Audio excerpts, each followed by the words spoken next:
Hər birinizi salamlayıram. Bugün danışmaq istəyirəm. Şəxsi inkişafa başlamışam, amma nəticəm yoxdur. Neçə ildir bir şeylər eləyirəm, təlimlərə qatılıram, koçlarla işləyirəm və ya da ki, psixoloq seanslarına qatılıram, terapiyalar alıram, amma nəticəm yoxdur, irəliləyə bilmirəm. Sanki nələrsə məni geridə qoyur.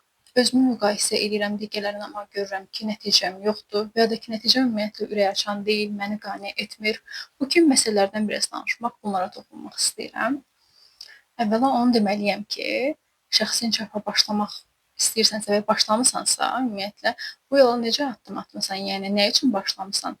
Həqiqətən də səbəbin və ya niyyən nədir? Yəni güclüdürmü? Bir buna bax və ümumiyyətlə bunu nə üçün istəyirsən? Həqiqətən də bu içindən, qəlbindən gəlir? Buna həqiqətən də canı könüldən niyyətlisən, yoxsa ki, sadəcə özünü daha yetərli hiss etmək, bir yerlərdə insanlara aid olmaq, insanlara ayaq uydurmaq üçünmü eləyirsən və ya da ki, atanın, ananın gözündə yaxşı qız, yaxşı oğlan olmaq üçünmü eləyirsən? Yəni əslində səbəbiyyətin, yəni səbəbin, məqsədin nədir?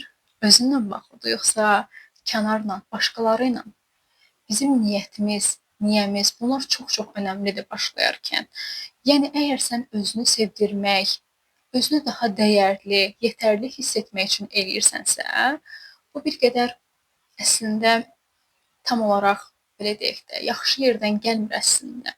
Yəni, nəfsindən gəlir. Bunu qəlbən istəmirsən, qəlbən bu yolculuğa başlamamısan, qəlbən bir növ bu yolda o zamanını, vaxtını, enerjini, pulunu sərf etmirsən, sadəcə nəticəyə fokuslusan çünki.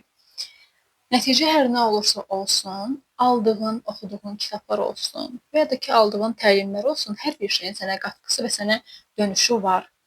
Sadəcə, bəlkə də sən bunun fərqində deyilsən və ya da bəlkə də bu sənin istəyəcəyin bir növ dərəcədə, qədərdə deyil. Bu ola bilər. Bu çox normaldır.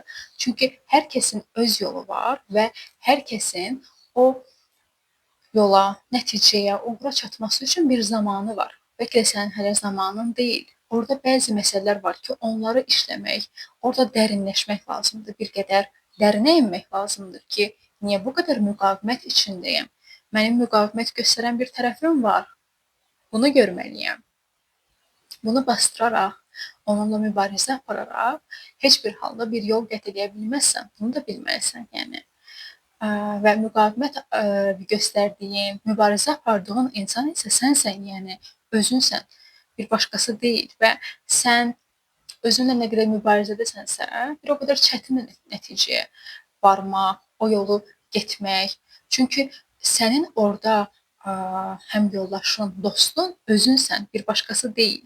Sadəcə bir başqası sənə bələdçilik edə bilər, sənə nələrsə göstərə bilər, sənə nələrsə yolunu asanlaşdırmaq üçün yolunda olan o maneələri qaldıra bilər. Sadəcə budur yəni məsələ.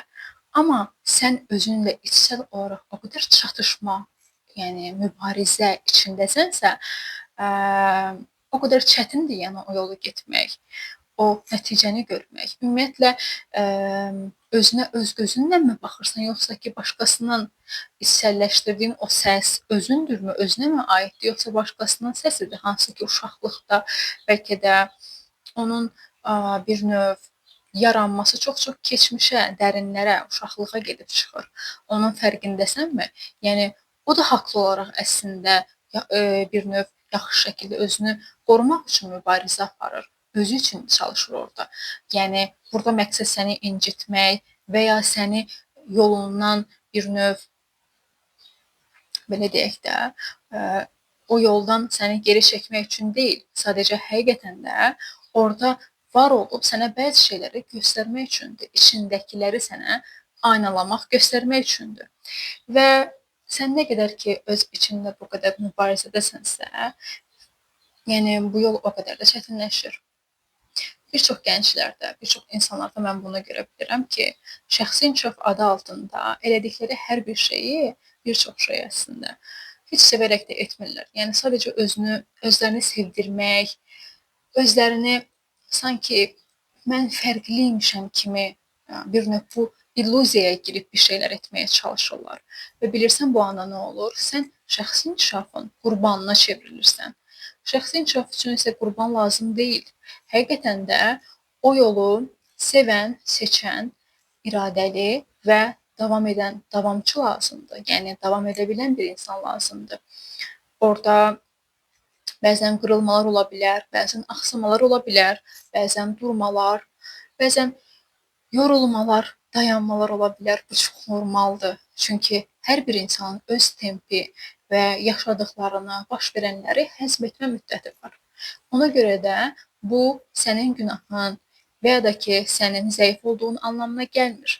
Sadəcə hər kəsin öz yolu və öz zamanı var. Və niyə özünlə bu qədər çatışırsan ki, yəni niyə bu qədər çatışmalar içindəsən, mübarizə aparırsan, bir şeyləri edib kiməsə nəyisə sübut etməyə çalışırsan. O sübut etməyə çalışan da bir yerlərdə yaralı sənsən, yəni. O yaranı görmək, həqiqətən də onu dindirmək, onu sağaltmaq üçün nə eləyə bilərsən? Bunlara bir bax. Və şəxsi inkişaf yoluna yalnız özün üçün, həqiqətən də belə deyək də özünə, öz həyatına dəyər qatmaq üçün, gözəlliklər yaratmaq üçün, daha da yaxşı, keyfiyyətli bir yaşam, həyat sürmək üçün başla. Çünki həqiqətən də sən buna layiqsən, necə olursa olsun. Bəlkə də indi içində o müqavimət ola bilər, bu çox normaldır. Amma zamanla o da dinəcək, zamanla o da sakitləşəcək bəlkə də. Belə.